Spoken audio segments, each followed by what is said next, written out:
नमस्कार बंधुरा एनास किचेने आपनादेर सबाइके स्वागत। आशा करी आपनारा सबाई भालोई आछेन। प्रतिबारेर मतो आबारो फिरे एसेछि नतून रेसिपि निये पाबदा माछेर झाल। एकदम दुर्दान्त एक रेसिपि पाबदा माछेर झाल। এই পাবদা মাছ কিন্তু ছোট বড় সবাই মোটামুটি পছন্দ করে। আর পাবদা মাছের ঝাল অসাধারণ একটা রেসিপি। সবার আশা করি এই রেসিপিটা ভালোই লাগবে। তো তোমরা শুরু থেকে শেষ অবধি ভিডিওটি না টেনে দেখতে থাকো। এই দেখো এখানে 1 কেজি পাবদা মাছ আছে। এগুলো কেটে ধুয়ে পরিষ্কার করে রাখা আছে। এই দেখো কত সুন্দর মাছগুলো। এবার মাছগুলোকে আমি নুন হলুদ মাখিয়ে নেব। এবার দিয়ে দেবো 1 চামচ নুন আর দিয়ে দেবো 1 চামচের থেকে একটু বেশি মোটামুটি 1.5 চামচ হলুদ গুঁড়ো দিয়ে দিলাম। এবার দিয়ে দেবো সরষের তেল 2 চামচ। এবার সব কিছু উপকরণ আমি ভালো করে মিশিয়ে নেব। নুন হলুদ তেলটা ভালো করে আমি মাছের সাথে মিশিয়ে দেবো যাতে ভালোভাবে নুন হলুদটা মাছের ভেতর ঢুকে যায়।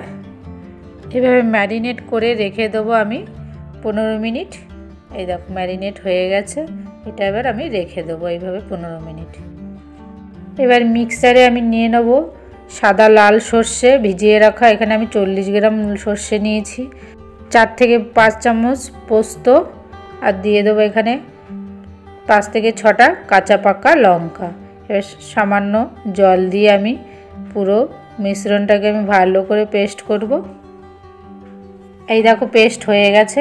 দেখো কত সুন্দর পেস্ট হয়েছে। একদম একটা স্মুথ পেস্ট তৈরি হয়েছে। এবার কড়াইটা গরম হলে দিয়ে দেবো সর্ষের তেল। এখানে 25 থেকে 30 গ্রাম সর্ষের তেল দিয়েছি আমি। যেহেতু এখানে 1 কেজি মাছ অনেকটা তেলই লাগবে, তাই মাছগুলো আমি এবার ভেজে নেব সব এক এক করে। এই মাছটা যখনই তেলের উপর দিচ্ছিলাম খুব ফাটছিল, তাই আমি এটা ঢেকে দিয়েছি। এক পাশ উল্টে দেবো আমি। যারা আমার চ্যানেলে নতুন প্লিজ সাবস্ক্রাইব করে দিয়ে আমার পাশে থাকার অনুরোধ রইল এবং লাইক শেয়ার কমেন্ট করতে ভুলবেন না। এই দেখো ভাজা হয়ে গেছে পাবদা মাছ। এবার আমি তুলে নেব এক করে। বেশ ভালোভাবেই ভাজবে, না হলে মাছটা ভেঙে যাবে। সব মাছ আমি তুলে নিলাম। এইভাবে আমি বাকি মাছগুলোও ভেজে নেব। এই পাবদা মাছ কিন্তু খুব বেশি বড় হলে খেতে ভালো লাগে না, তাই এই মাছগুলো খুব বেশি বড়ও না আবার খুব ছোটও না, মোটামুটি মিডিয়াম সাইজ। এই দেখো সব মাছগুলোই ভাজা হয়ে গেছে। আমি বাকি মাছগুলোও তুলে নিলাম। এখানে যেহেতু মাছ ভাজার পর তেল রয়েছে তাই আর আমি তেল দিলাম না। তাতে দিয়ে দিলাম কালো জিরে 1/2 চামচ আর দিয়ে দিলাম এখানে পেস্ট করা যে সর্ষে পোস্ত কাঁচা লঙ্কা দিয়ে সেটা দিয়ে দিলাম। আর মিক্সারে একটু জল দিয়ে আমি সেই জলটা ধুয়ে দিয়ে দিলাম। একটু নেড়ে দিয়ে আমি দিয়ে দেবো এখানে স্বাদ মতো নুন দেব, খুব বেশি নুন দেবে না। এখানে দিয়ে দিলাম 1.5 চামচ মতো হলুদ গুঁড়ো, ছোট সাইজের চামচ, আর 1/2 চামচ লঙ্কার গুঁড়ো। ঝালটা তোমরা পছন্দ অনুযায়ী দেবে। এবার সব কিছু উপকরণ ভালো করে আমি মিশিয়ে দেব। বেশ মোটামুটি কিছুক্ষণ নাড়বো নেড়ে দিয়ে। এবার দিয়ে দেবো এখানে স্বাদ মতো চিনি। দেখো সর্ষে পোস্ত দিয়ে খুব বেশিক্ষণ সময় ধরে কষাবে না, কারণ এর মধ্যে সর্ষে আছে, বেশি হলে তেতো হয়ে যাবে। এবার দিয়ে দেবো ওপর থেকে 4 থেকে 5টা কাঁচা লঙ্কা। কাঁচা লঙ্কাটা জাস্ট একটা স্মেলের জন্য দেওয়া হয়েছে। এই দেখো সর্ষের থেকে মোটামুটি অয়েল বেরিয়ে এসেছে। এবার দিয়ে দেবো পরিমাণ মতো জল। খুব বেশি জল দেবে না, কারণ পাবদা মাছের ঝালটার গ্রেভিটা খুব বেশি পাতলা হবে না, তাই মোটামুটি জল দেবে। ঢেকে দেবো আমি এখানে 3 থেকে 4 মিনিট মিডিয়াম হিটে। ঢাকনা খুলে দেখে নেব। ঝোলটা মোটামুটি অনেকটাই ফুটে গেছে। এবার এখানে আমি ভেজে রাখা মাছগুলো আমি দিয়ে দেবো এক এক করে। এই দেখো আমি সব মাছগুলো এক এক করে দিয়ে দেবো।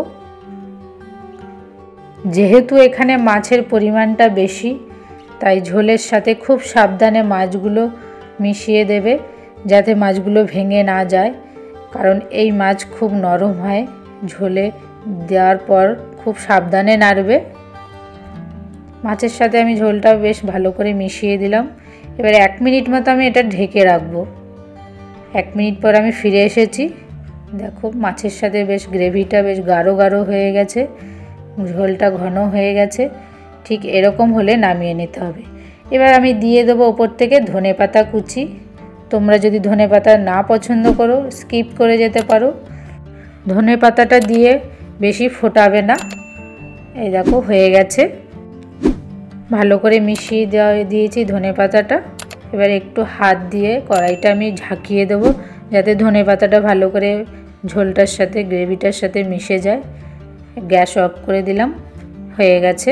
এবার নামিয়ে নেব। এই রেসিপিটা কেমন লাগলো অবশ্যই কিন্তু তোমরা কমেন্ট করে জানিও। লাইক শেয়ার করতে ভুলো না। আর আমার চ্যানেলে যারা নতুন প্লিজ একটা সাবস্ক্রাইব করে দিয়ে পাশে থাকার অনুরোধ রইল। আর পাশে থাকা বেল আইকনটিতে চাপ দিয়ে রাখবেন যাতে নেক্সট যে আমি রেসিপি তৈরি করব সেটা আপনাদের কাছে নোটিফিকেশনে চলে যাবে। সুস্থ থেকো, ভালো থেকো, ধন্যবাদ। আবারও দেখা হচ্ছে নেক্সট রেসিপি নিয়ে। প্লিজ আপনারা অবশ্যই পাশে থাকবেন।